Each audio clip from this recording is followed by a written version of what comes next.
Yo guys, what is good? Ase once again with another installment of Quick Cuts. Today we're going to talk about Monica, the guard captain. Let's get into it.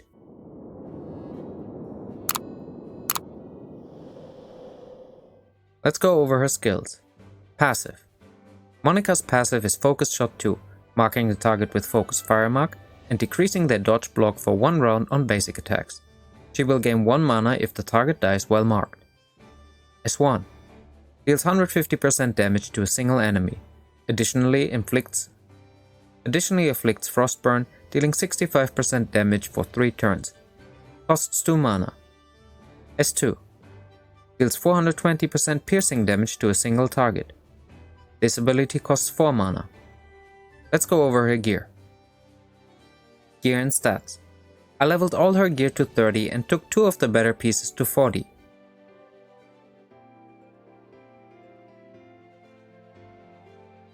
These are her stats.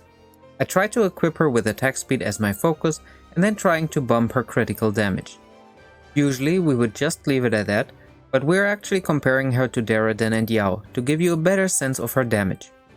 Afterwards we will take her into the dungeons where she is a required unit if you don't have or want to use Reed Marie. We will do all damage comparisons on chapter 10, episode 11. This is the same stage I did with all my other damage testing as well, so I already have mitigation values to compare with. You can see her damage in comparison with the other heroes in the table on the screen. A new thing that I found out is that defense scales with the hit. At 1000 damage the mitigation is roughly 50% against 2200 defense, at 2000 damage the mitigation would be 58%, at 4000 damage mitigation is roughly 65%.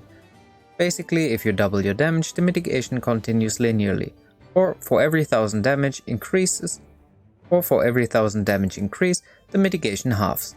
But that's off the point. Monica's damage is unfortunately nothing special.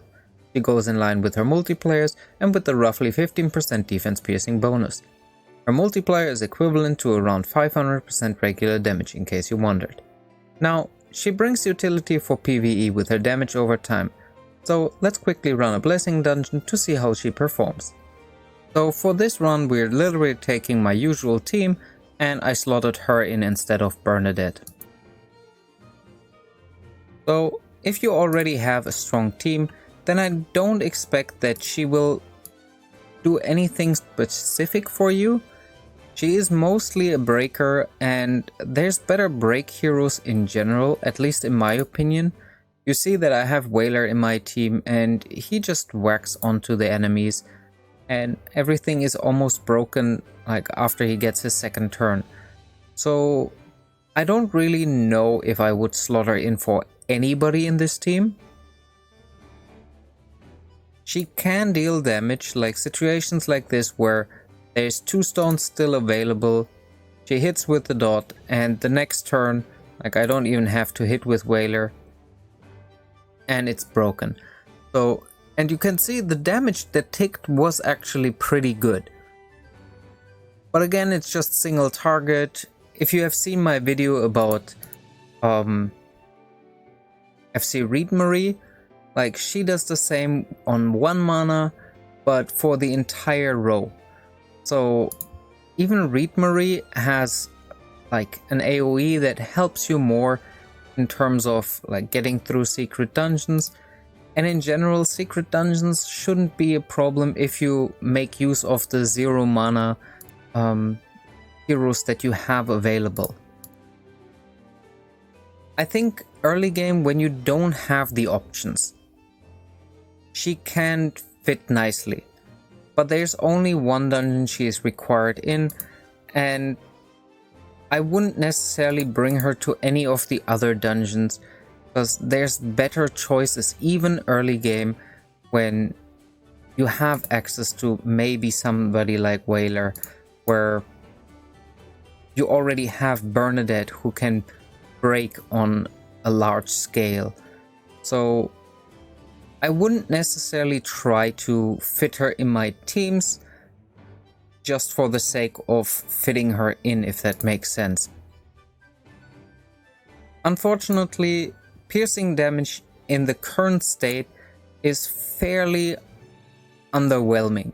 the 15% would need to go to 30% or something similar like that in order to actually make sense.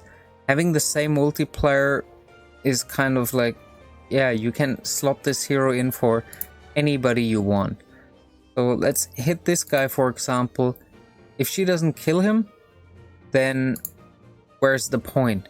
Because Bernadette would have just killed him, or at least bring him to the same level with a 300% multiplier and just higher base stats. So in the end, what you're looking for is the highest multiplier in a certain range, which for 4 stars would be 840 on Karina, and yeah, then you just take that and give her the best gear. Utility wise, she's also like not really that interesting, especially because you have somebody like Valentina who does better dots, you have somebody like Whaler who is a better breaker, and you have somebody like FC Reed Marie or even regular Marie who kind of do the same but a little bit better than her. With that all said, I really hope you enjoyed this video, and if so, consider giving this video a like and subscribe to my channel as well. Let me know in the comments what you think about her. Is she worth your time? Do you want to build her? Or is it a complete waste? As always, it was a pleasure to have you here, and I will see you in the next one. Until then, enjoy the grind.